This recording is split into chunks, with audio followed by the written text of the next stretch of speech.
Hello, everyone. Welcome to Chasing a Murderer. And today we are on part 75 of Life Beyond the Grave. This is attached to the Doomsday Mother who believed in the second coming of Jesus Christ was just around the corner. Now, guys, I like to record outside. I can't stay locked up in a house. I'm having a few mic issues, so just bear with us. It's a bit windy today. So we learned that Lori and Chad meet. They seem to know each other from past lives, according to Chad and Lori. Been married multiple times in past lives, and they believe that they're meant to be married in the future. We're in 2018, and there's talk of marriage already. The problem is Lori Vallow still married to Charles Vallow, and Chad Daybell, well, he's married to his wife, Tammy Daybell. Chad Daybell is using his travel opportunities with preparing the people and other events to meet up with women like Lori Vallow, while his wife Tammy and his kids are back home thinking that everything's going smoothly and perfectly. Not too long ago, Tammy had a little bit of a depression issue, but she pulls through it. It makes you wonder if it has to do with the fact that she's spending so much time at home alone. So a lot of people are wondering, is this something regular for Chad, to flirt with women and that sort of thing? Well, according to Julie Rowe, just before this time, Chad Daybell allegedly sexually assaulted Julie Rowe. This would be just a little bit ahead of now, around December of 2018. So Chad shows this kind of predatory behavior, especially towards women. They're at a healing session, which she said they only attended one together in Rexburg, where he said that he sees his wife Tammy dying or passing away. She said that Chad forcibly kissed her, got on top of her while they were clothed, and rubbed his genitals against her body.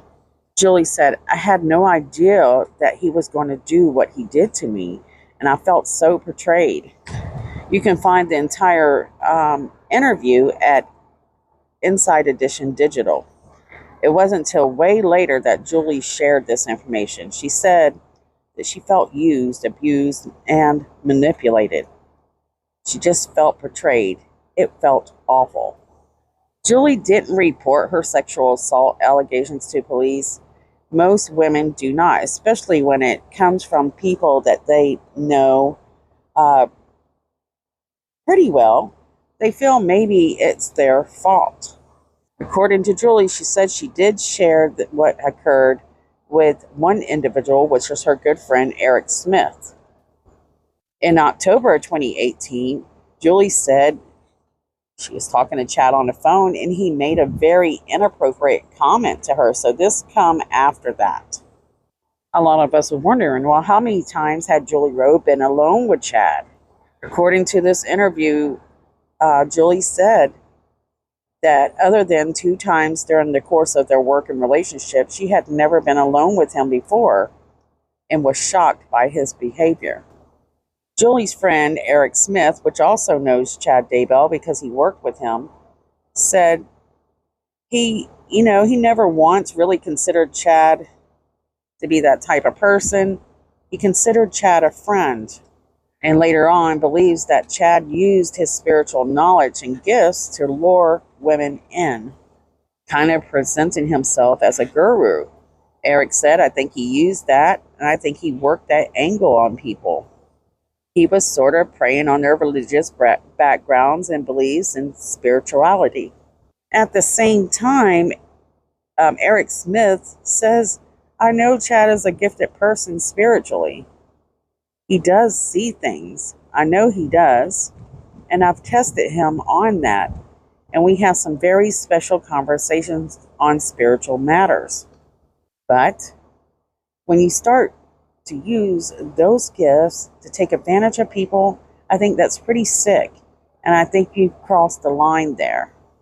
Now, a member of Julie Rowe's security team, who did not reveal his name, said He witnessed Chad manipulate women at 5 or 6 conferences he attended where Chad spoke. They claimed that Chad was using doctrine to groom women and to get them to do something that they normally wouldn't do. In other words, give up their creative power to him for his own gain. He was no longer following the Creator's plan of agency, but he was trying to get women to do things that would give him more power. So this sounds, like it could be true but in some ways, but what I found with Lori Vallow is Chad was actually giving her power and she him. In around 2007 and 2008, a woman that goes by the name Lisa from Utah said that she had read several of Chad's books. She had helped organize speaking events for Chad, where he would sell those books. She said, when I first met him, I didn't suspect anything. We were selling his books and he was happy to get money. I liked his writing style. Other people did too. In this interview with Inside Edition Digital, she said women would ask him for advice, and I don't know if men did, but I know women would ask for his advice because they felt that he had some insight maybe they didn't. Like many people who are following people like Julie and Chad, they're interested in their views on the signs to watch for, kind of ahead of time of the second coming of Jesus Christ. And Lisa's testament here about Chad collaborates with Julie Rose, saying that women tend to be at a lot of these meetings because they're more in tune with their emotions, with the energy of what's going on, more empathetic. There was a large group of women interested in Chad's work. Another witness said that they would always come up to him. Sometimes he would have a table with his books and be talking. I observed that sometimes he would stand to the side and talk privately, and a few times he would talk privately to just single women or a group of women. But remember, Chad is not just speaking at these events. He's doing private home meetings. According to Eric Smith, he said he attended several events in people's homes where Chad spoke. One of them being organized by a small group of women in Rexburg who were interested in talking about polygamy. So is Chad interested in polygamy? He continued with, there are the ones that hosted Chad at one of these particular events, and he was kind of clinging around them. He liked them. I could tell. I kind of sensed in some of those conversations that they were discussing some yucky stuff. Eric Smith continued with, I honestly don't know if Chad had conversations with them about those things, but I do know that there are little groups of women, different groups, that were interested in those really fringe things that were pretty inappropriate and divisive for families. So we've all been trying to figure out where in the world did these multiple probations and multiple lives start. I know that Julie tries to be one of the people that is an expert of multiple lives and probations, but she says there is a time, Ann Smith said that Chad made lists of who he believed people have been in their past lives. Julie Rose said during meetings at the Brigham Young University, Idaho campus, Chad would share those lists with her. So, according to Julie, he's sharing these multiple probation lists. She doesn't tell us what is exactly on them, but this is something he's doing with Lori Vallow as well. She quoted, every time I'd see him a month later, there would be like more and more people on this list. He would try to use my gifts to ask questions and to see if I would confirm him some of what he is being told. So Chad is mapping people's past lives. He's also assigning people numbers related to their estate level or ranking them, as you know, of whether they are light or dark. And you got to remember, on October 30th, around 2018, there's an email that Justin Lum shares between Chad and Lori, where Chad ranks Lori's family, including her husband Charles Vallow and her children. Her immediate family as well. I mean, her mom, her dad, her sister, her brother, eventually even going all the way out to her cousins, aunts, and uncles. Julie actually said that she was disturbed by these lists, and she doesn't believe that he had the authority to judge people in that way. Julie's husband Jeff also had concerns about these ranking systems because obviously Chad was not just ranking people he knew or who was asking. According to Julie, she says, I was really disturbed that he was ranking people in the church and people in his ward. But many of those people seem to be very fascinated about Chad's views on their past lives, which was also called multiple probations. Eric Smith said during those few times in the Rexburg area where they arranged some events at private homes, people were very interested in these past lives, especially if they are connected to a famous person like Joan of Arc, Mary Magdalene, Elena, just to name a few. According to Eric Smith, he's also a self-appointed prophet or something to these people. He would make appointments, then go over to their home and present their little life history to them. That would be pretty cool, right? Eric Smith said that these multiple probation rankings were very appealing to people. What drew people in about Chad? Well, according to Eric, it was his humble demeanor and his soft-spoken voice. Now, remember how everyone is like, how does anybody think that Chad is charming? Well, here's a little hint for you. Eric says he was always very careful and he used awkwardness, the social awkwardness, to his advantage to kind of dope people. He even had a persona of being a little bit overweight, a bad haircut, dressed kind of like a socially awkward person. According to one of Julie Rowe's security members, they said that at bigger conferences, women approached Chad to ask about their past lives too. The security team witnessed this multiple times. These women would want to know things, and he would put himself out there like he could see things. So they would say, well, who was I? And as they point out that multiple lies, well, this isn't new doctrine. There are many religions that believe that we come back in multiple forms and lives, and a lot of people still believe in this. It's not as uncommon as people make it out to be. What is uncommon about it is what Chad did with it. But, that's kind of hard because Julie Rowe kind of did the same thing. Now, according to Lisa, she's at this big event where Chad and Lori supposedly meet. Chad's at a table with his books, and Lisa also had a booth. She said that Lori is very flirty with him. So we already know, according to Melanie Gibb, that these two became close very quickly. Now, according to Julie Rowe, there is a time where Chad is using a different phone than his main phone, and he asked Julie Rowe to call him on that separate phone. Something she said she found very odd. Lisa was actually one of the people that stayed at Lori's house for that Mesa, Arizona conference just before Thanksgiving in 2018. A lot of people were doing that to save money on hotel rooms. According to a witness, they say that Lori's children and her husband were out of town for this conference, but we know Zach was there. Lisa said that she walked in on Chad and Lori discussing sleeping arrangements in the kitchen. Chad said he planned to sleep in Lori's son's room, but it seemed very nervous, and she said she had never seen Chad misbehave inappropriate towards women and only later realized why he seemed so uncomfortable.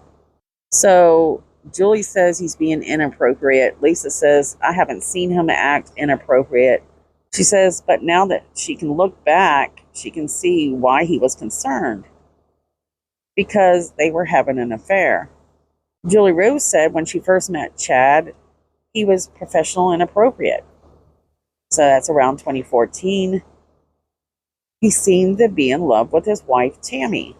And for Julie Rowe, her knowing Chad for so long, it's in 2018 that she really notices these big changes in Chad's personality, how he behaves, and how he presents himself.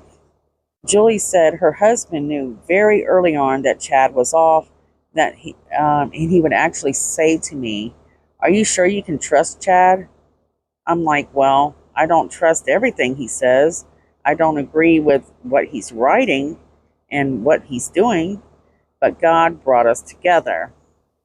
Oh, that's a mistake right there, is they all think that God's doing this for them, because why would God bring together such a devastating recipe? And really, let's just not forget about the December of 2018 where Roe and Chad meet at a restaurant in Idaho Falls for breakfast, and they're talking about publishing. Later that day, they meet privately for an energy healing session in Rexburg. That is where that sexual assault occurred. After that happened, Rose said Chad cried after he assaulted her, and that she tried to talk to him about his behavior later that day in a series of text messages. She also stated that she talked to Chad about this stuff in the series of text messages early 2019, around February. She says, "In February, I confronted him on what he had done to me in December, and what he had been doing to me all along, when I finally woke up to the fact that he was using me and using my gifts." So it's interesting to see why she waited so long to confront him. "It was unfathomable that he would use me like this. I confronted him on his patriarchal energy, which is, in my opinion, abusive energy, and his abuse of me and my gifts and using me." She said Chad basically sent her a text back saying, quote, "Wow, you really know how to burn bridges. I can't believe you. You don't know me at all," end quote. So there's where things probably was their biggest falling out. Julie would actually reach out to him on the spring of 2019 about publishing issues. So I want to go ahead and cover this because this is going to happen way later. So this is around when Lori Vallow will be doing casting outs and stuff like that. So it's the summer of 2019, and Julie reaches out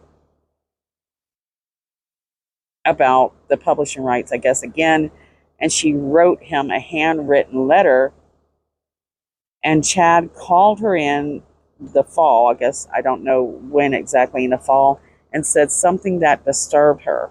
So this is right before Tammy dies in October of 2019.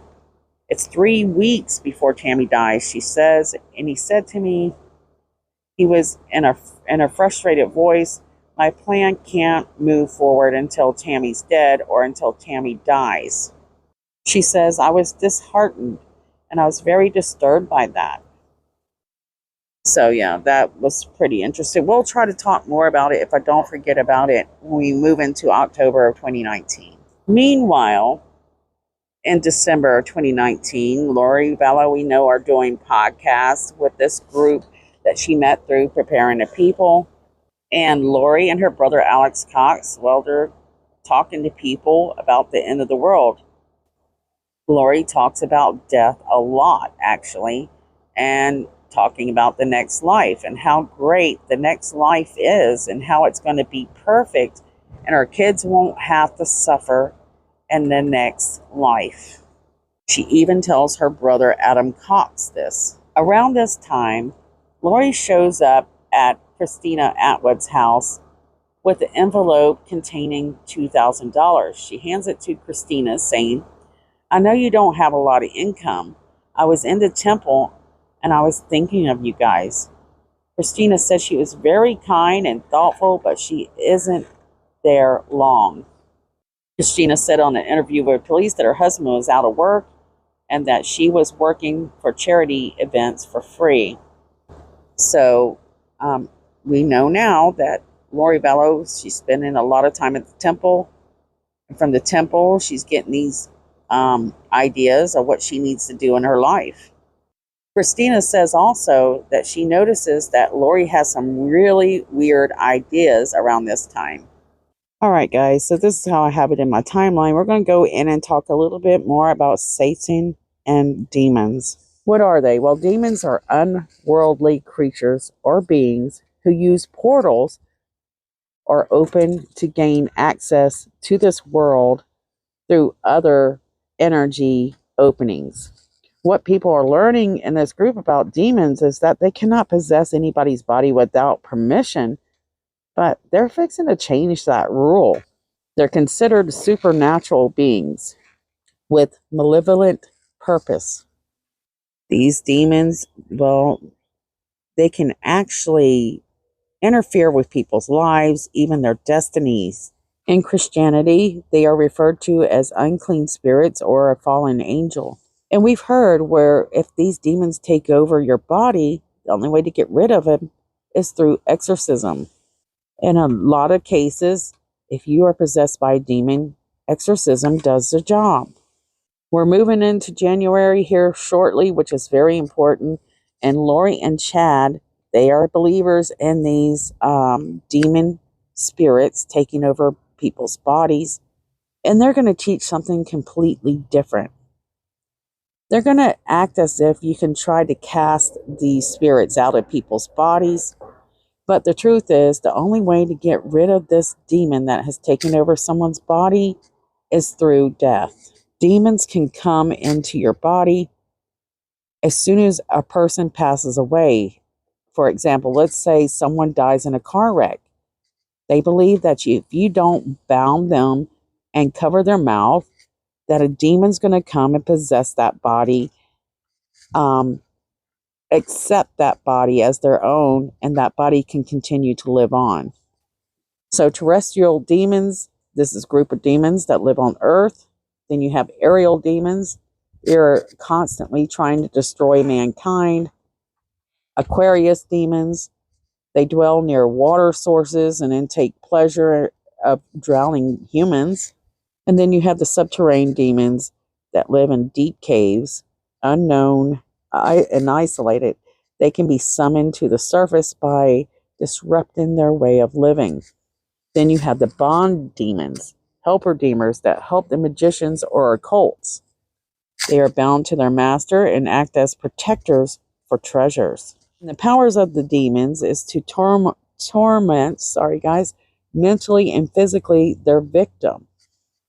They can disguise themselves as good spirits as carrying the light energy. They are known to have great vanity and also have great physical strength.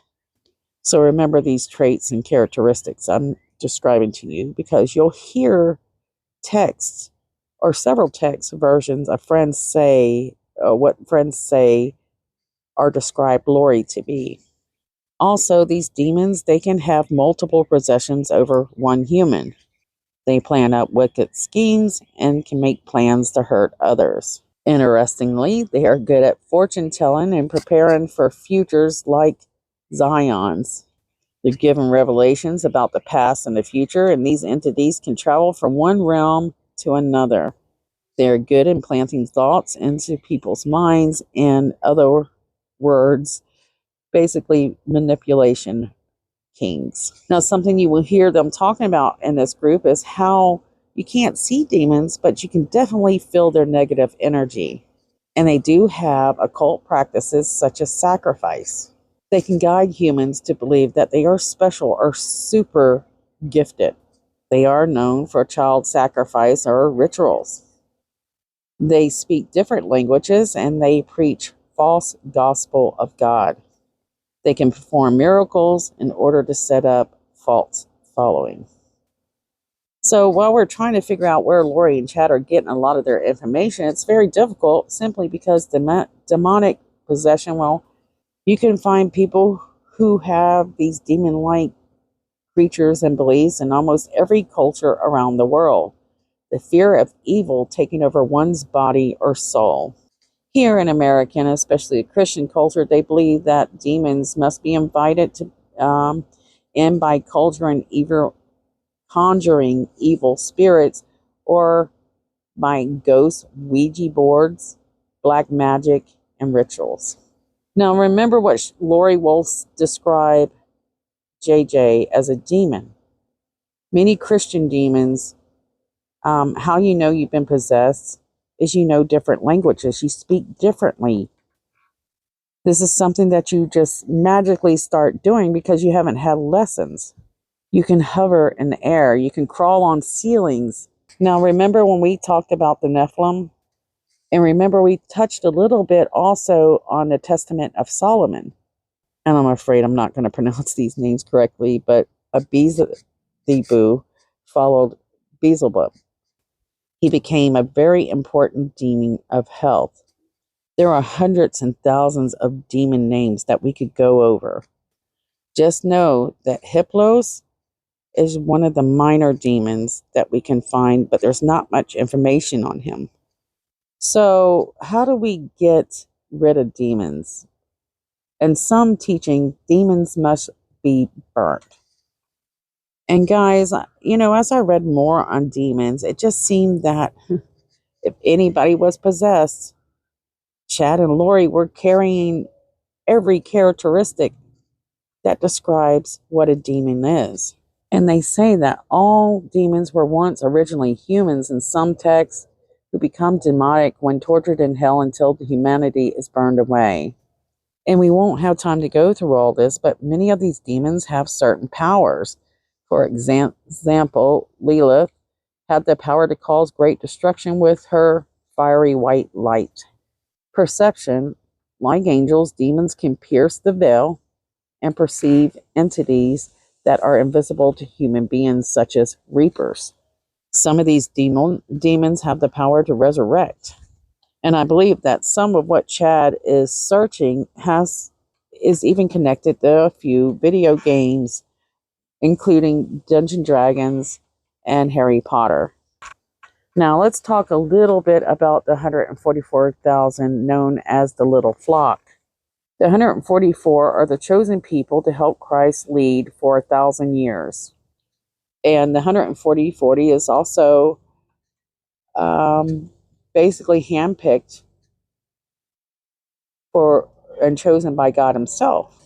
Some of us have never heard of the 144,000, but there have many people, especially Christians, very active Christians, that are well aware of this. It's even written in songs. Lauryn Hill, for example, and stories. Have you ever heard of the tribe of Judah? We're not going to have time to go into this, but in Revelations 7:3-8, there are 12 Israel tribes.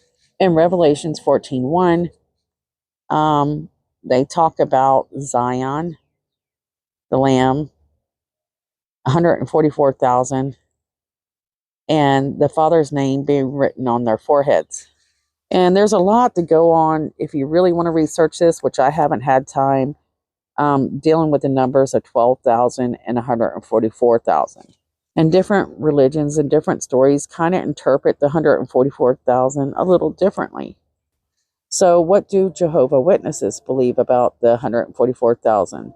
Well, they believe that the 144,000 faithful Christians from, I guess it's 33 AD until the present day, will be resurrected to heaven as immortal spirit beings to spend eternity with God in Christ. There's more to that, but I'm not going to. You can look it up and read more if you want to know more about that. The Church of Jesus Christ of Latter-day Saints believes that the sealing of the 144 relates to the high priest ordained into the holy order of God to administer in the everlasting gospel. For they who are ordained out of every nation, kindred, tongue, and people by the angels, to whom is given power over the nations of the earth, to bring as many as will come to the church of the firstborn. So, sorry, I was really having trouble reading that one.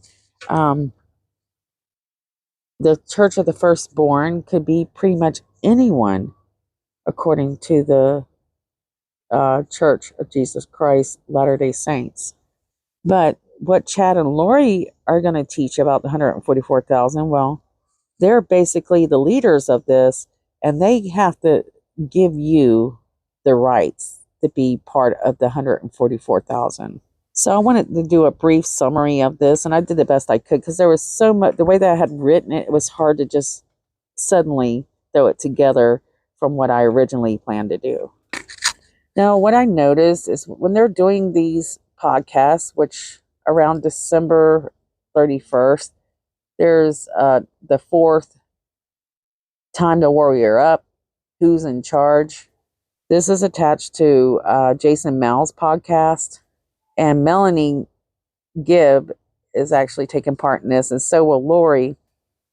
And they're talking a lot about being a warrior of God. So being, strong and faithful to God. Behind the scenes after the podcast, well, people like Chad and Lori, well, they're telling people like her brother, Alex Cox, well, you're a protective angel. You're here to protect Lori.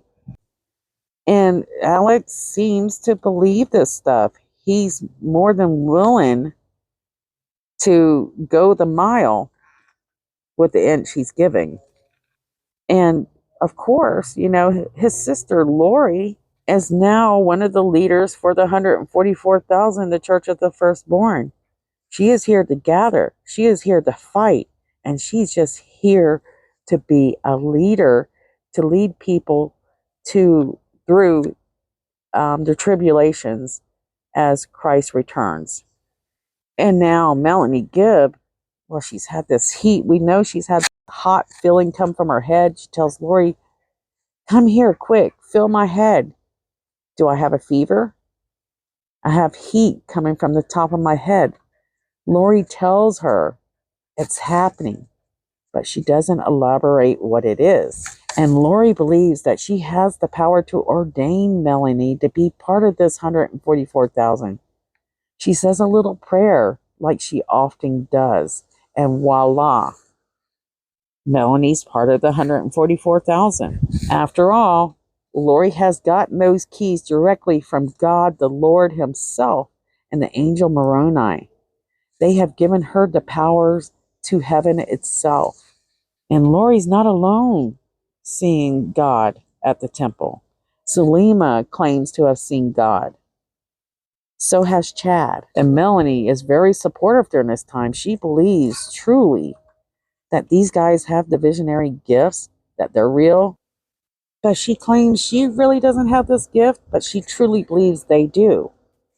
All right, guys, we're going to stop here for now. I want to thank everyone who has been supportive and watching this series. It have been so positive and sharing your thoughts of how you feel about the series. If you like my work, please head over to Chasing a Murderer and you can donate to my Patreon. I really haven't had time to set up payment things or to learn how a lot of this stuff works because I research so intensely and I do it alone. Hundreds and hundreds and hundreds of hours, guys. I don't know how all these other channels do everything that they do alone. Don't forget about these missing faces. Please share their story today. I love you guys, and I'll see you guys soon.